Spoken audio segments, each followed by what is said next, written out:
வணக்கம். இந்த வீடியோல நம்ம எதை பத்தி பார்க்க போறோம்னா, இன்னைக்கு நம்ம தமிழ்நாட்டுடைய ஒரு முக்கியமான பிரச்சனையா இருக்கிறது அப்படின்னு சொன்னா டிராபிக் தான். சோ அந்த ஒரு டிராபிக்க கட்டுப்படுத்துறதுக்கு தான் மெட்ரோ ரயில் ஒரு முக்கியமான ரோல ப்ளே பண்ணும். சோ அந்த வகையில இந்த வீடியோல நம்ம இனி வரும் காலகட்டங்கள்ல தமிழ்நாட்டுக்கு வர இருக்கக்கூடிய சில முக்கியமான மெட்ரோ ப்ராஜெக்ட்ஸ்லாம் என்னென்ன, அப்புறம் அந்த ப்ராஜெக்ட்ஸ் உடைய கரண்ட் அப்டேட்லாம் என்ன அப்படின்றத பத்தி தான் இந்த வீடியோல நம்ம விரிவா பார்க்க போறோம். சோ வாங்க வீடியோக்குள்ள போலாம்.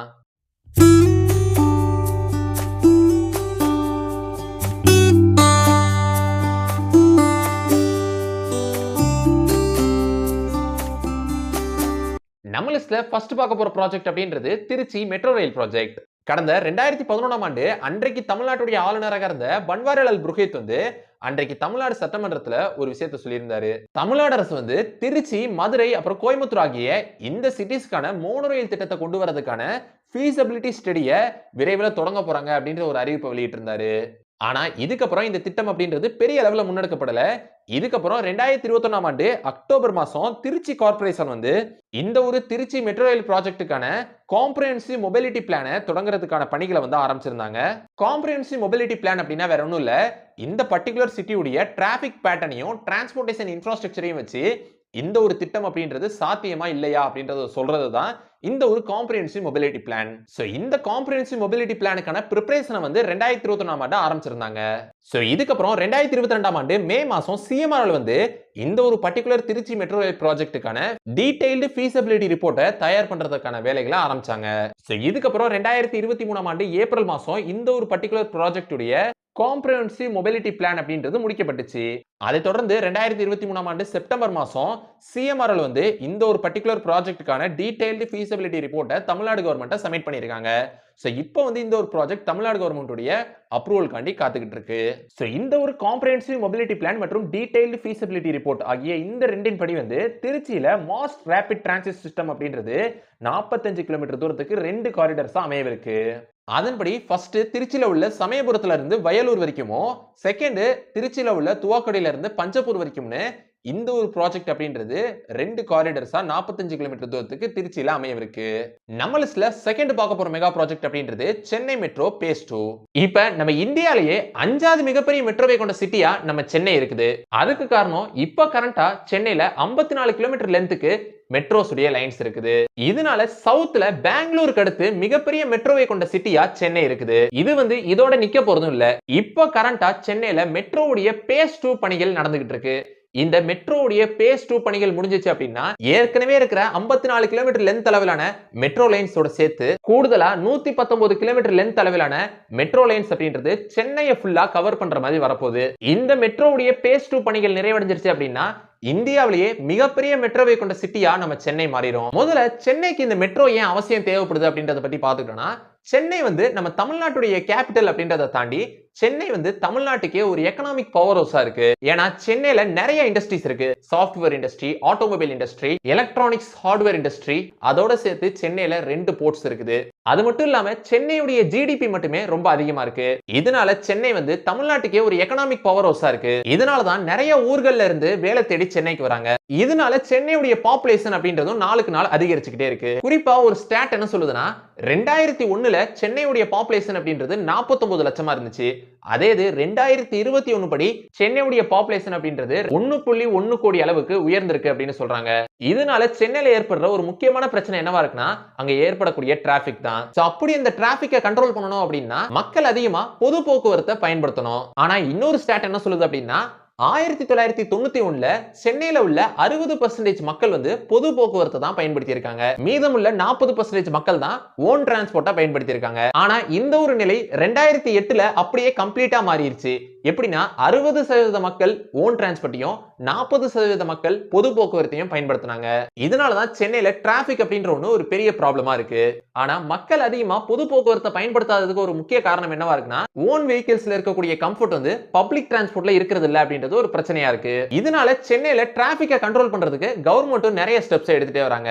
அதன்படி 1995ஆம் ஆண்டு Tamil Nadu government mass transit system அப்படின்ற ஒரு ரயில் சிஸ்டத்தை சென்னையில அறிமுகப்படுத்துறாங்க. இதுக்கப்புறம் 2008ல டெல்லியில மெட்ரோ ரயிலுடைய சக்சஸை பார்த்துட்டு தமிழ்நாடு கவர்மெண்ட் சென்னையிலையும் மெட்ரோவை கொண்டு வர முடிவெடுக்கிறாங்க.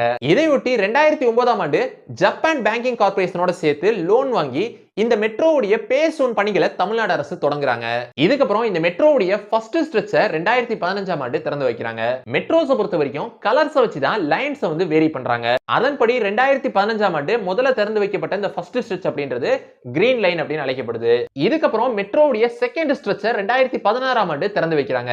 இதை வந்து ப்ளூ லைன் அப்படின்னு அழைக்கிறாங்க.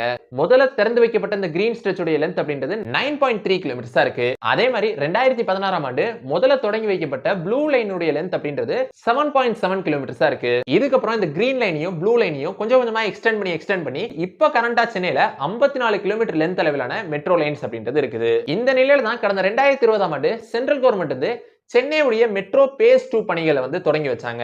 இந்த திட்டத்தினுடைய எஸ்டிமேட்டட் பட்ஜெட் அப்படின்றது 63,000 கோடியா இருக்கு. இந்த சமயத்துல தான் ரீசெண்டா சென்ட்ரல் கவர்மெண்ட் வந்து சென்னையுடைய மெட்ரோ பேஸ் 2 பணிகளுக்கான நிதியை வந்து விடுவிச்சிருந்தாங்க. அப்படி இந்த திட்டம் முழுமையா நிறைவேறும் போது ஏற்கனவே சென்னையில இருக்கிற 54 கிலோமீட்டர் லென்த் அளவிலான மெட்ரோ லைன்ஸோட சேர்த்து கூடுதலா 119 கிலோமீட்டர் அளவிலான மெட்ரோ லைன்ஸ் அப்படின்றது இன்னும் எக்ஸ்டெண்ட் ஆகும். அப்படி இந்த மெட்ரோவுடைய பேஸ் 2 பணிகள் முடியும் போது ஏற்கனவே இருக்கிற கிரீன் லைன் மற்றும் ப்ளூ லைனோட சேர்த்து கூடுதலா ரெட், ஆரஞ்சு, பர்பிள் அப்படின்ற 3 லைன்ஸ் எக்ஸ்ட்ராவா ஆட் ஆகும் அப்படின்னு சொல்றாங்க. நம்ம லிஸ்ட்ல தேர்ட் பார்க்க போற மெகா ப்ராஜெக்ட் அப்படின்றது மதுரை மெட்ரோ ப்ராஜெக்ட். நம்ம தமிழ்நாடு அரசு சென்னைக்கு அடுத்தபடி மதுரை மற்றும் கோயம்புத்தூர் ஆகிய இந்த 2 சிட்டிஸ்க்கு மெட்ரோ ரயில் திட்டத்தை கொண்டு வர முடிவெடுத்திருக்காங்க.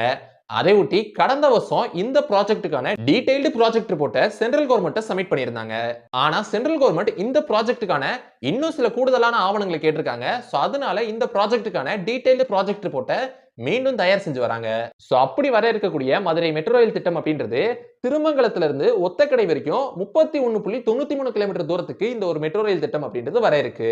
அதன்படி 27 கிலோமீட்டர் தூரத்துக்கு உயர்மட்ட பாதையும் 4.65 கிலோமீட்டர் தூரத்துக்கு அண்டர் கிரவுண்ட்லயும் இந்த ஒரு மெட்ரோ ப்ராஜெக்ட் அப்படின்றது வர இருக்கு. அதை தொடர்ந்து 23 மெட்ரோ ஸ்டேஷன்ஸ் அப்படின்றது அமைவிருக்கு. அதன்படி இந்த ஒரு ப்ராஜெக்ட்டுக்காண்டி 11,360 கோடி ரூபாய் நிதி ஒதுக்கப்படும் அப்படின்னு சொல்லப்படுது. நம்ம லிஸ்ட்ல 4ஆவதா பார்க்க போற மெகா ப்ராஜெக்ட் அப்படின்றது கோயம்புத்தூர் மெட்ரோ ப்ராஜெக்ட். சோ இந்த கோயம்புத்தூர் மெட்ரோ ப்ராஜெக்ட்டை கடந்த 2010ஆம் ஆண்டு நம்ம இந்திய அரசாங்கம் வந்து ப்ரோபோஸ் பண்ணியிருந்தாங்க. ஆனா 2011ஆம் ஆண்டு நம்ம தமிழ்நாடு அரசு மெட்ரோ ரயிலுக்கு பதிலா மோனோ ரயிலை கொண்டு வரலாம் அப்படின்னு சஜஸ்ட் பண்ணாங்க. இதனால இந்த ப்ராஜெக்ட் தள்ளி போயிட்டே இருந்துச்சு. சோ இதுக்கப்புறம் 2013ஆம் ஆண்டு ஸ்ரீதரன் அப்படின்னு சொல்லப்படுற ஒருவர் கோயம்புத்தூர்ல இந்த மெட்ரோ ரயில் ப்ராஜெக்ட் பாசிபிளா அப்படின்னு ஒரு சர்வே கண்டக்ட் பண்ணாரு. அந்த சர்வேயுடைய முடிவா வந்து கோயம்புத்தூர்ல மெட்ரோ ரயில் பாசிபிள் அப்படின்னு சொல்லப்பட்டுச்சு. இதுக்கப்புறம் பல வருடங்கள் கழிச்சு இப்ப கோயம்புத்தூர்ல 147 கிலோமீட்டர் தூரத்துக்கு இந்த மெட்ரோ ரயில் ப்ராஜெக்ட் அப்படின்றது 5 லைன்ஸா அமையவிருக்கு.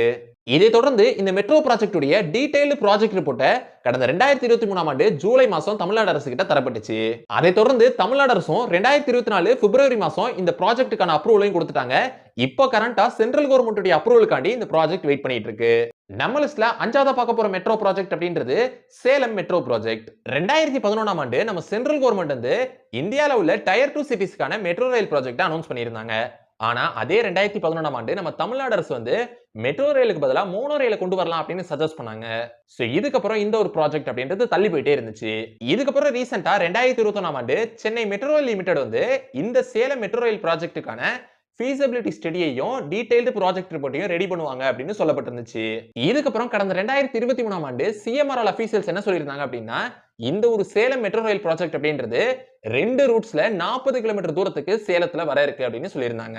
இதை தொடர்ந்து 2023ஆம் ஆண்டு செப்டம்பர் மாசம் இந்த சேலம் மெட்ரோ ரயில் ப்ராஜெக்ட்டுக்கான டீடைல்டு feasibility ஸ்டடி ரிப்போர்ட்டை தமிழ்நாடு கவர்மெண்ட் சப்மிட் பண்ணிருக்காங்க.